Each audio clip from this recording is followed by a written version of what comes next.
Hey YouTubers, this is your pal EMDST14R. And this is the one-off video, I should say. It's not really a good title, is it? Um, I don't even know what I'm gonna call this video. Maybe miscellaneous roster or something, or just oddball units, or just... And that was my cat. Yeah, I still haven't figured out the title. Anyway, this is basically just some random pieces of equipment that is on the ER&W railroad. Some of them are shop switchers, others are one-off concept ideas that really never took off the ground other than the first prototype. And what is wrong with you? Okay, moving on. Yeah, these concepts never really took off the ground other than the first prototypes. Yeah, so let's get started. These two cars here are custom made. These are actually supposed to be implant spacer cars for a steel mill. And I decided to keep these because they're the first ones that I made. These came from old cranes, and they actually are perfect for that roll. So this one has Kato roller bearing trucks on it, and this one just has regular Walthers trucks. But yeah, I custom made that. And then this is the Thrall 40 gondola. So it's basically a Thrall coal gondola with a F40 cab on it. So it's basically supposed to be like a concept for push-pull coal trains. Yeah, I'm still working on this thing. It's kind of up in the air. It's been up in the air for years. Although a lot of people do like the idea of having a cab car on the end of a coal train. And some people were like, well, technically speaking, it's not really a good concept because you'd have to rotary dump the whole thing. And technically speaking, the way it is now, you could, or you could just design it with bottom drop doors. Or another idea, which I'm probably leaning to, is it could double as a radio car. So yeah, so it wouldn't even carry coal anyway. So yeah, and to accommodate the F40 cab, it has 6-wheel Buckeye trucks underneath. This was a fun project to do. It took me a while to get it all done, but it really hasn't taken anywhere else other than what I did a couple years ago. More than a couple years ago. I think I made that. I think I made that 5 or 6 years. No, more than 5 years ago. It's almost 10 years ago I made that. I think it's almost 10 years since I made that. Yeah. Moving on. This is my makeshift flanger.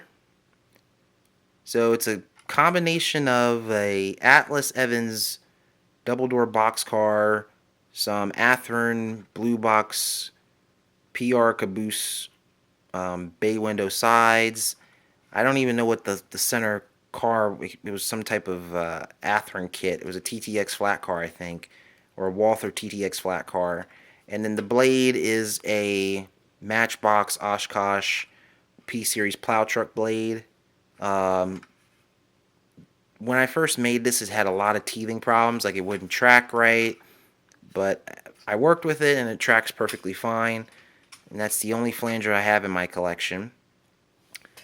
Now, we move on to some more interesting stuff.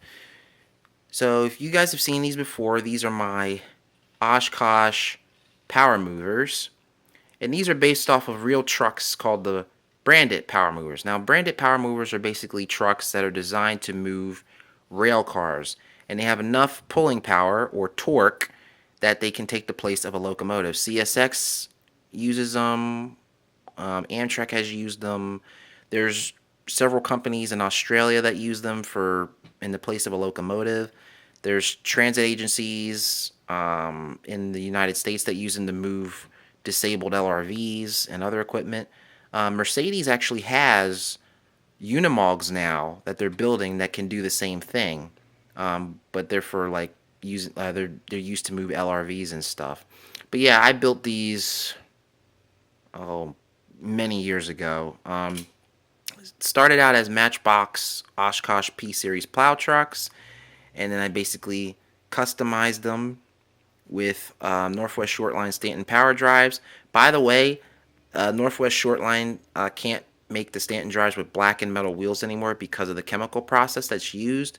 So any new Stanton drives that are made, they'll be the bare silver color, like this one here. So this one actually can pull the most. And as you can see by the front truck mechanism, I actually used part of the original mechanism for the plow, and I strengthened it with some brass pieces. Coupler height's correct and everything. And it is DCC ready, as you can see by the wires going inside the shortened container here. It's got a 5-chime air horn. Yeah. And then this is the dump truck version. This one was a little bit more tedious to do because it was a dump truck. But you see exactly how I did it. The back door does still open on it.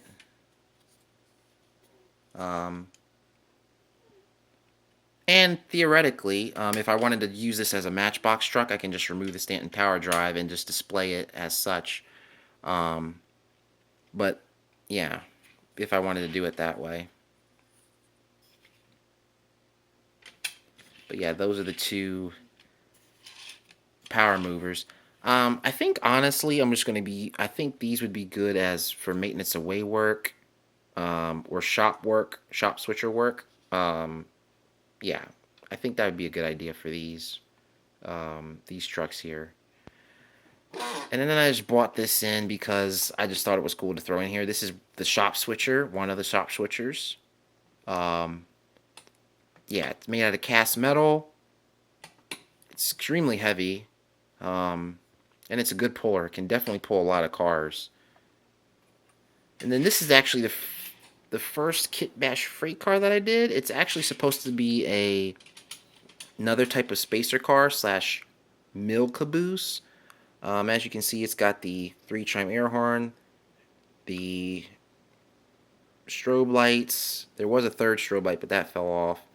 But yeah, I just threw this together. The cupola here, not the cupola, but the main section here is actually from a Jordan spreader kit. It's actually from a CSX Jordan spreader kit, and then I just kit bashed the rest of it. And this is my Mantua RCA switcher. I still need to figure out how to get this repowered. I think I have an idea though, because Walthers is actually making Plymouth switchers, and I think I might be able to use one of those to get this up and running. It's not going to have the same drive because the drive on here sucks, but need to get that up and running. And let's throw this in here. This is my second roundhouse box cab. I actually just did some work on it to get it prepared for the next phase of construction. I'm probably going to get the parts that I need to do this one tomorrow, and I might get that stuff tomorrow for that, but I'm still up in the air about it. Yeah, that's pretty much it. What else? Still working on the E60 in the back.